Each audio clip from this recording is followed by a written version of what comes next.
జాగృతి తరఫున దేశమంతా ఉద్యమిస్తా చెప్పింది. ఇది అంతం కాదు ఆరంభం అని చెప్పింది. తల్లి ఏంది ఆ పని చేయక ఏదైతుందో ఈ బీసీ నినాదం పట్టావు. మీ అప్పుడు 32 నుంచి 23% చేశారు.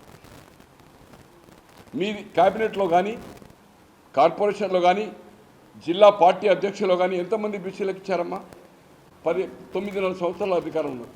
ఈరోజు అధికారం పోయిన తర్వాత దళితులు ముఖ్యమంత్రులను చేయలే. ఓకే, దళితులు 18%, 6 ఎస్టీ, 24%. క్యాబినెట్లు ఎంతమంది అమ్మా?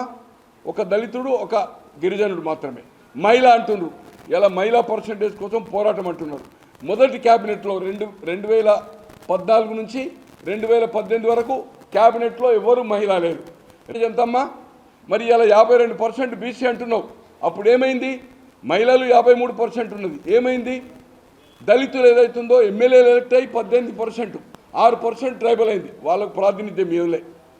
అమ్మ దయచేసి ఈరోజు సావిత్రిబాయి పూలే జయంతి నాడు ధర్నా లేదమ్మా. ఎవరైనా ధర్నా చేస్తారమ్మా? ఆమె చేసిన సంస్కరణల గురించి స్మరించుకోవాలి.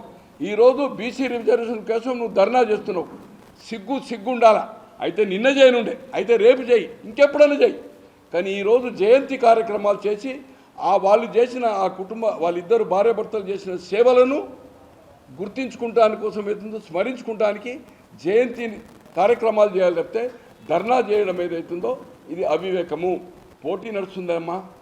జాతకం ఏదైతుందో నాకు తెలిసిన ప్రకారం నీకు ఒక జాతకుడు దొరికింది లేటెస్ట్గా జైలుకి వెళ్ళి వచ్చినాక. నువ్వు ముఖ్యమంత్రి అవుతావని చెప్పిండట. ఈరోజు జగన్మోహన్ రెడ్డి గారు జైలుకు పోయి ముఖ్యమంత్రి అయిండు. చంద్రబాబు గారు అయింది. తర్వాత ఇంకోరో జైలుకు పోయి అయింది కదా మన ముఖ్యమంత్రి. మూడో అయిన ఎవరు? జగన్. మన రేవంత్ రెడ్డి గారు. నేను కూడా ముఖ్యమంత్రి అవుతా అని అన్నకు పోటీగా మొన్న అసెంబ్లీలో బావా బొమ్మర్దులు. ఈరోజు ఏ ఒక్క బీసీ నాయకుడు లేడండి. అవకాశం వాళ్ళకి ఇవ్వాలి కదా. మీరైతే ఫ్లోర్ లీడర్ కాదు కదా. ఫ్లోర్ లీడర్ వాళ్ళు కేసీఆర్ గారు రాలి. బలహీన వర్గాలకు ఇవ్వు. యాదవ్ గారు ఉన్నారు కౌన్సిల్లో, మత్స్యనాచారి ఉన్నాడు. ఏక్ బీసీలు మన తర్వాత ఎస్సీలు ఉన్నారు. వాళ్ళకెందుకు? కౌన్సిల్ ఆమె మాట్లాడుతుంది. ఇక్కడనేమో వాళ్ళ అన్న వాళ్ళ బావ మాట్లాడుతున్నాడు. అంటే మీరేనా? అధికారం ఉన్నప్పుడు మీరే, అధికారం లేనప్పుడు కూడా కనీసం లీడర్షిప్ని ఎలివేట్ చేయవలసిన అవసరం ఉందా లేదా అని మీ ద్వారా నేను కవితమ్మని అడుగుతున్నాను. ఇప్పటికైనా ఈ ముఖ్యమంత్రి స్లోగన్ అక్కడనేమో నిజామాబాద్లో ముఖ్యమంత్రి కాబోయే ముఖ్యమంత్రి జై జై ఇటువంటి స్లోగన్ ఇవ్వద్దని చెప్పాలి కదా. చెప్పాల.